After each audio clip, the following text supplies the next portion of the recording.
Hello traders. तो यहाँ पर एक बहुत बड़ा ब्रेकआउट मार्केट के अंदर आने के बाद में यहाँ पर मार्केट वापस एक बॉक्स रेंज के अंदर कंप्लीट साइडवेज हो चुका है। कोई भी डायरेक्शनल मोमेंटम मार्केट के अंदर देखने को नहीं मिल रहा है। मार्केट सेलिंग में आता है तो बाइंग में चला जाता है, बाइंग के अंदर जाता है तो सेलिंग के अंदर चला जाता है। कंप्लीट कोई भी सस्टेनेबल मोमेंटम किसी भी डायरेक्शन में नहीं आ पा रहा है, ना अपसाइड ना डाउन साइड। तो कल के दिन निफ्टी की एक्सपायरी है। एक्सपायरी के लिए किस तरीके से हमें मार्केट में ट्रेड प्लान करना है, flat gap up gap down के अंदर क्या हमें मार्केट के अंदर साइकोलॉजी रखना है, उसके बेसिस पर कैसे मार्केट में ट्रेड प्लान करेंगे, डिटेल के अंदर एक एक पॉइंट को समझेंगे। जैसे आज के दिन की बात करें तो यहाँ पर हमारा क्लियरली सेलिंग साइड का मार्केट के अंदर व्यू था। एक साइकोलॉजी इसके पीछे क्लियर ये थी कि मार्केट इस तरीके से कंटिन्यूस ब्रेकआउट करके अप साइड की तरफ चाहे टारगेट कर दे बट सस्टेन बिल्कुल नहीं कर पाएगा। अपर साइड में सस्टेनेबिलिटी बिल्कुल मार्केट में नहीं आ पाएगी, क्योंकि यहाँ पर जब मार्केट आप देखोगे कंटिन्यूस ब्रेकआउट फर्दर ब्रेकआउट इस तरीके से किया गया ब्रेकआउट मोमेंटम बिल्कुल भी अप साइड सस्टेन नहीं कर पाता है। क्योंकि यहाँ पर कभी यहाँ पर ब्रेक करेगा कैंडलस्टिक अच्छी बनी, ब्रेक करेगा अच्छी खासी कैंडलस्टिक बनेगी तो हर कोई यहाँ पर बाई करने को आराम से आ जाएगा। इसीलिए ऐसी कंडीशन के अंदर मार्केट के अंदर सिर्फ और सिर्फ सेलर ही आते हैं। जो बायर वगैरह यहाँ पर कंसिस्टेंट ब्रेकआउट में बैठे हैं उन सब के स्टॉप लॉस डायरेक्टली टारगेट किए जाते हैं और लास्ट के अंदर जैसे सेकंड हाफ में पूरा रिवर्सल यहाँ पर आते हुए दिख रहा है। तो अभी पोजीशन किसकी है मार्केट में, क्या हमें ट्रेड प्लान करना है, क्या ट्रेंड के फेवर में ट्रेड प्लान करना है या फिर रिवर्सल की तरफ भी प्लान कर सकते हैं। यहाँ पर आप देखोगे तो क्लियरली मार्केट के अंदर सेलिंग यहाँ पर आई हुई है, तो यहाँ पर सिर्फ और सिर्फ सेलर हैं। इतनी पैनिक सेलिंग आने के बाद में कोई भी इस एरिया के अंदर जो भी बायर वगैरह होंगे वो अपनी पोजीशन होल्ड नहीं करके बैठेंगे, उनकी पोजीशन कट चुकी है। सिर्फ और सिर्फ यहाँ पर मार्केट में कौन बैठा है, सेलर। किसी भी बायर की पोजीशन अब मार्केट के अंदर नहीं है, क्योंकि इतनी पैनिक सेलिंग आकर के मार्केट क्लोज किया है सपोर्ट एरिया के पास में। और जो प्रीवियस यहाँ पर बायर वगैरह हैं इनके एसएल के बारे में तो सोचने की भी ज़रूरत नहीं है, ये बहुत ज़्यादा अच्छे खासे प्रॉफिट में है, इनको बिल्कुल भी मार्केट टारगेट नहीं कर सकता किसी भी कंडीशन के अंदर। तो हमें क्या मार्केट में ट्रेड प्लान करना है यहाँ पर देखते हैं। जैसे मार्केट के अंदर इतनी पैनिक सेलिंग वगैरह आई है तो यहाँ पर एक्सपायरी के लिए कुछ पोजीशन वगैरह होल्ड करके मार्केट के अंदर लोग लेके गए होंगे BTST STBT ट्रेड प्लान कर।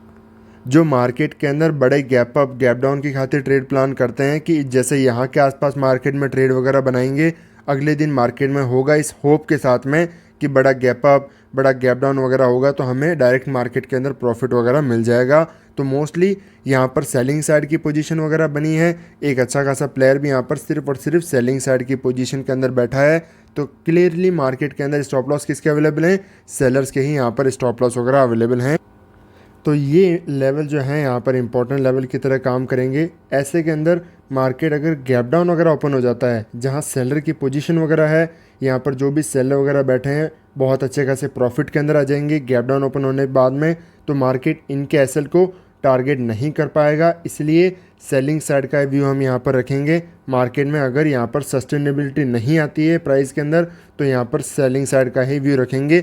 डाउन साइड की तरफ मार्केट के अंदर टारगेट वगैरह प्लान करेंगे, बायर के एसएल को ही यहाँ पर टारगेट वगैरह मार्केट में करेंगे। अगर यहाँ पर देखो अगर डायरेक्ट बायर अवेलेबल नहीं है तो मार्केट में कौन आएगा, कोई ना कोई सपोर्ट दे करके मार्केट अपसाइड जाएगा, अपसाइड मोमेंटम करेगा दिखाएगा तो वहाँ पर बायर एक्टिवेट होंगे, प्राइजेक्शन बनाएगा तो बायर एक्टिवेट होंगे। उसके बाद में मार्केट वापस इस तरीके से डाउन साइड आ सकता है। तो यहाँ पर बायर के एक्टिवेट मार्केट एसएल क्रिएट करके फिर मार्केट आराम से डाउन साइड मोमेंटम सस्टेन कर सकता है। अगर गैप अप वगैरह ओपन हो जाता है तो यहाँ पर जो सेलर बैठा है इसको थोड़ा खतरा हो जाएगा। मार्केट अगर सस्टेन नहीं करता है तो यहाँ पर बाइंग साइड का व्यू रखेंगे, मार्केट के अंदर सेलर के एसएल को टारगेट का प्लान करेंगे। अगर मार्केट गैप अप ओपन हो जाता है, ओपन होते ही तुरंत यहाँ पर रिजेक्शन ले लेता है तो फिर कहीं ना कहीं हमें मार्केट में सेलिंग के अंदर जाना पड़ेगा। सिर्फ एक ही कंडीशन है गैप अप में सेलिंग करने के लिए, तुरंत अगर मार्केट रिजेक्शन वगैरह ले लेता है तब। और फ्लैट की कंडीशन में यहाँ पर फ्लैट वेरी कन्फ्यूजन सिचुएशन, यहाँ पर मार्केट के अंदर रेजिस्टेंस है बहुत दूर है, मार्केट के अंदर यहाँ पर सपोर्ट वगैरह हैं तो ये भी बहुत अजीब सी सिचुएशन है कि यहाँ पर नीचे आएगा तो यहाँ पर मार्केट में ब्रेकडाउन देख करके सेलर एक्टिवेट होंगे, ऐसे डाउन साइड जा नहीं पाएगा, बाइंग साइड के अंदर आएगा, वापस यहाँ पर सेलर को भी टारगेट नहीं कर सकता। तो थोड़ा यहाँ पर साइडवेज की सिचुएशन आपको देखने को मिल सकती है। तो ऐसे सिचुएशन में जहाँ पर फ्लैट होगा तो कम से कम 12 बजे तक का टाइम का वेट करना, उसके बाद में ही कोई ट्रेड बनेगी, जो कि मैं आपको लाइव ट्रेड के स्टूडेंट ग्रुप के अंदर वहाँ पर चीज़ें वगैरह इसकी डिटेल में वहाँ पर आपके साथ में शेयर कर दूंगा। बैंक निफ्टी की चार्ट की बात करें तो ये मुझे ज़्यादा इंटरेस्टिंग लग रहा है। यहाँ पर इंटरेस्टिंग इसलिए क्योंकि यहाँ पर प्राइस को देखो आप इजीली रीड कर सकते हो, समझ सकते हो। सेलिंग मार्केट के अंदर आई, वापस इस दिन यहाँ पर मार्केट में सेलिंग आई और यहाँ पर अगेन मार्केट सेलिंग के अंदर आकर के क्लोज कर रहा है। तो यहाँ पर मार्केट जाना डाउन साइड की तरफ चाह रहा है, लग रहा है प्राइस देख करके लगातार 3 दिनों से सेलिंग के अंदर आ रहा है। मार्केट यहाँ पर क्या कर रहा है, एक छोटा सा पुल बैक आने की कोशिश कर रहा है। तो क्या मार्केट यहाँ पर सेलिंग के अंदर जाएगा या फिर बाइंग साइड में? यहाँ पर मार्केट देखो 3 दिनों से कंटिन्यू सेलिंग का ट्राई कर रहा है। अगर मार्केट गैप अप वगैरह ओपन हो जाता है तो क्लियरली इन सेलर को टारगेट किया जाएगा। मार्केट यहाँ से अपसाइड का मोमेंटम सस्टेन करते हुए आराम से अपसाइड मोमेंटम कर पाएगा, क्योंकि मार्केट 1 बार 2 बार 3 बार सेलिंग का ट्राई कर चुका है। अब अगर मार्केट के फेवर में गैप डाउन वगैरह ओपन नहीं होता है तो फिर इन सेलर को खतरा होना ही है। इसीलिए यहाँ पर बाइंग साइड का ही व्यू रखेंगे गैप अप में, क्योंकि यहाँ पर ये सेलर को खतरा होगा एक्सपायरी के दिन फिर अपसाइड फास्ट मोमेंटम वगैरह यहाँ पर आ सकते हैं, क्योंकि 3 दिनों से ट्राई कर रहा है, सेलर कैसल पड़े हैं, मार्केट फास्ट मोमेंटम करते हुए मॉर्निंग आवर्स के अंदर ही तुरंत निकालते हुए अपसाइड मोमेंटम कर सकता है। बट अगर यहाँ पर फ्लैट की बात की जाए तो यहाँ पर फ्लैट के अंदर यहाँ पर डाउन साइड बायर के स्टॉप लॉस वगैरह है नहीं, सिर्फ सेलर के स्टॉप लॉस हैं। तो यहाँ पर प्राइस को रीड करने के बाद में ही कुछ कन्फ्यूजन जैसी सिचुएशन क्रिएट हो सकती है। उसके बाद में मॉर्निंग आवर्स में प्राइस को देखने के बाद में ट्रेड प्लान किया जा सकता है। यहाँ से बाइंग की भी ट्रेड बन सकती है, क्योंकि मेजॉरिटी यहाँ पर सेलिंग साइड के अंदर जाने की कोशिश करेंगे। इतनी पैनिक सेलिंग आने के बाद में सबकी साइकोलॉजी सेलिंग साइड में होगी कि यहाँ पर इतनी बड़ी सेलिंग आई है, इतनी पैनिक सेलिंग है, तो हर कोई यहाँ पर क्या चाहता है, सेलिंग करना। इसलिए मार्केट मोस्टली फ्लैट के अंदर भी बाइंग साइड का यहाँ पर व्यू रह सकता है। बैंक निफ्टी के अंदर रिवर्सल आते हुए मार्केट सेलर एसएल क्रिएट होते रहेंगे और कंटिन्यूशन में इनको टारगेट कर पाएगा। बट यहाँ पर थोड़ा सा जो इनिशियल मोमेंटम है वो थोड़ा फास्ट आना चाहिए, ताकि उसके बाद में रेजिस्टेंस पर सेलर वगैरह एक्टिवेट हो और कंटिन्यूशन में मार्केट सस्टेन कर सके। बट अगर गैप डाउन वगैरह ओपन हो गया तो फिर सेलर को टारगेट करना पॉसिबल नहीं है। इनके फेवर में मार्केट ओपन है, यहाँ पर जो है मार्केट में ऑलरेडी सेलर हैं, प्रॉफिट के अंदर आ चुके हैं, इनको टारगेट नहीं किया जा सकता है। ज़्यादा से ज़्यादा मार्केट डरा सकता है, वापस कंटिन्यू नीचे ही आना है, फिर मार्केट अपसाइड की तरफ मोमेंटम नहीं कर पाएगा। सेलिंग साइड के सेटअप वगैरह हमें मार्केट में आइडेंटिफाई करने हैं बड़े गैप डाउन के अंदर। एक्सपायरी के अंदर आपको ट्रेड प्लान करना है तो कुछ पॉइंट आपके माइंड में क्लियर होनी चाहिए।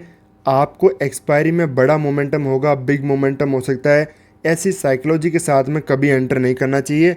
एज ए नॉर्मल डे उसी तरीके से उसको ट्रीट करना चाहिए, क्योंकि जितना ज़्यादा इंपॉर्टेंस आप उस एक दिन को दोगे तो आपका फोकस उतना ही ज़्यादा हो जाएगा।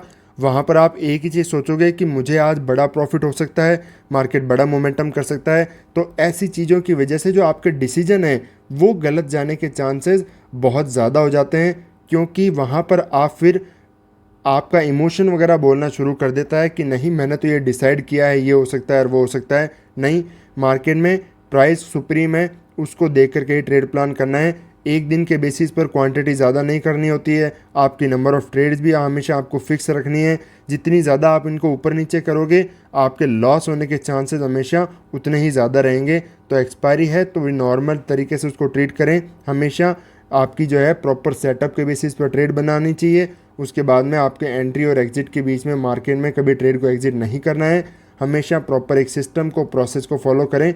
उसके बाद में मार्केट में अगर एसएल वगैरह भी हिट हो जाते हैं तो बार बार मार्केट के अंदर जाकर के ये मोमेंटम ये भी कैच कर लूँ, ये कैच कर लूँ, ऐसा नहीं फोकस करना है। इवन आपको प्रॉफिट हो जाए तो एक बार प्रॉफिट को लॉक करो, बार बार इसको भी कैच कर लूँ, ये भी कैच कर लूँ, ये नहीं होना चाहिए। एक ट्रेडर को फोकस हमेशा एक मोमेंटम पर होना चाहिए।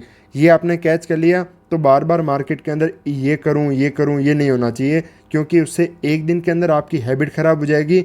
आने वाले टाइम के अंदर आप और ज़्यादा डिस्टर्ब हो जाओगे, प्रॉपर तरीके से ट्रेड वगैरह प्लान नहीं कर पाओगे। तो सीखते रहिए, मिलते हैं आपसे नेक्स्ट वीडियो में।